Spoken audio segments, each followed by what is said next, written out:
বিয়ে মহান আল্লাহ প্রদত্ত বিশেষ নিয়ামত এবং রাসূল সাল্লাল্লাহু আলাইহি ওয়াসাল্লামের সুন্নাত। প্রাপ্তবয়স্ক সন্তানকে সঠিক সময়ে বিয়ে দেওয়া অভিভাবকের গুরুত্বপূর্ণ দায়িত্ব। বিয়ের আলোচনার জন্য পরিবারের সকল সদস্যদের এক হতে হয়, কারণ বিয়ে জীবনের সবচেয়ে গুরুত্বপূর্ণ সিদ্ধান্ত। তবে পরিবার ও আত্মীয়দের একসাথে মিলিত হওয়ার সুযোগ সারা বছর আসে না। ঈদের ছুটি হতে পারে সকলে মিলে বিয়ের পরামর্শ করার উপযুক্ত সময়। আত্মীয় হিসাবে আমাদেরও রয়েছে দায়িত্বশীল হওয়ার সুযোগ। যেমন, পাত্রপাত্রীর ব্যাপারে আপনার কাছে জানতে চাইলে যতটুকু জানেন ততটুকুই বলুন। অতি প্রশংসা বা অহেতুক নিন্দা করা উচিত নয়।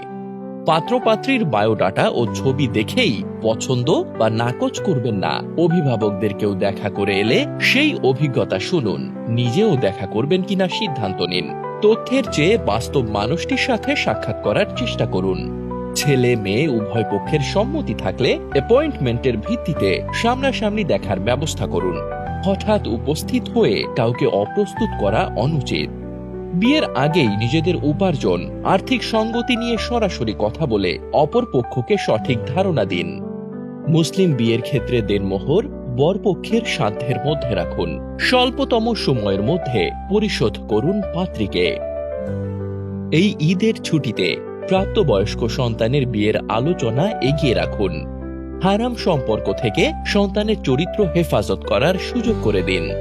বিয়ের যে কোনো অনুষ্ঠানের জন্য আস্থা রাখুন প্যারাগন কনভেনশন হলে।